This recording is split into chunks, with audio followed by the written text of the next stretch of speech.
ಶತಾಯುಷಿ ಮಾಜಿ ಸಚಿವ ಭೀಮಣ್ಣ ಖಂಡ್ರೆ ವಿಧಿವಶರಾಗಿದ್ದಾರೆ ಅನ್ನುವಂತಹ ವಿಚಾರ ಗೊತ್ತಾಗ್ತಾ ಇದೆ. ಭಾಲ್ಕಿ ಪಟ್ಟಣದ ತಮ್ಮ ನಿವಾಸದಲ್ಲಿ ಕೊನೆಯುಸಿರೆಳೆದಿದ್ದಾರೆ. ವಯೋಸಹಜ ಕಾಯಿಲೆಯಿಂದ ಭೀಮಣ್ಣ ಖಂಡ್ರೆ ಅವರು ನಿಧನರಾಗಿದ್ದಾರೆ. ಪ್ರಭಾವಿ ಈಶ್ವರ್ ಖಂಡ್ರೆ ಅವರ ತಂದೆ ಭೀಮಣ್ಣ ಖಂಡ್ರೆ ಅವರು. ಭೀಮಣ್ಣ ಖಂಡ್ರೆ ಅವರಿಗೆ 102 ವರ್ಷ ಆಗಿರುತ್ತೆ. ಕಳೆದ ಕೆಲವು ದಿವಸಗಳಿಂದಲೂ ಸಹ ಬೀದರ್ನ ಗುದ್ಗೆ ಆಸ್ಪತ್ರೆಯಲ್ಲಿ ಟ್ರೀಟ್ಮೆಂಟ್ ಅನ್ನು ಕೊಡಲಾಗ್ತಾ ಇರುತ್ತೆ. ಅದಾದ ಮೇಲೆ 4 ದಿವಸಗಳ ಹಿಂದೆ ಅವರನ್ನು ಮನೆಗೆ ಕರ್ಕೊಂಡ್ಬರಲಾಗಿತ್ತು. ಆದರೆ ರಾತ್ರಿ 11 ಗಂಟೆಯ ಸುಮಾರಿಗೆ ಅವರು ವಿಧಿವಶರಾಗಿದ್ದಾರೆ ಅನ್ನುವಂತಹ ವಿಚಾರ ಗೊತ್ತಾಗ್ತಾ ಇದೆ. ಇವರು ಒಟ್ಟು 6 ಬಾರಿ ಶಾಸಕರಾಗಿದ್ದರು. 4 ಬಾರಿ ವಿಧಾನಸಭೆಯಿಂದ, 2 ಬಾರಿ ವಿಧಾನ ಪರಿಷತ್ಗೆ ಆಯ್ಕೆಯನ್ನಾಗಿದ್ದರು.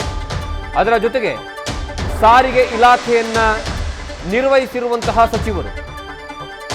ಇದೆಲ್ಲದರ ಜೊತೆಗೆ ವೀರಶೈವ ಲಿಂಗಾಯತ ಮಹಾಸಭೆಯ ಮಾಜಿ ಅಧ್ಯಕ್ಷರು ಇವರು.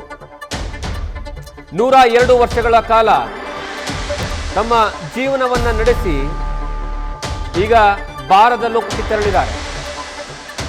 ನಾಳೆ ಸಂಜೆ ಬಹುತೇಕ 5 ಗಂಟೆಯ ಸುಮಾರಿಗೆ ಅವರ ಹುಟ್ಟೂರಿನಲ್ಲಿ ಅಂತಿಮ ವಿಧಿವಿಧಾನಗಳು ಆಗುವಂತಹ ಸಾಧ್ಯತೆಗಳಿದ್ದಾವೆ.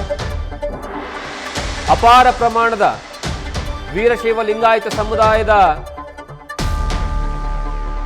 ಮೇರು, ಅತಿ ದೊಡ್ಡದಾದಂತಹ ಹಿರಿಯ ನಾಯಕ ಅಂದ್ರೂ ಸಹ ತಪ್ಪಾಗೋದಿಲ್ಲ.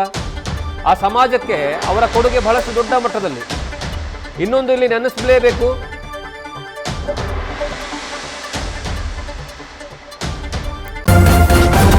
ನ್ಯೂಸ್ ಫಸ್ಟ್ ನಿರ್ಭೀತಿಯಿಂದ ನಿಮ್ಮ ಪರವಾಗಿ.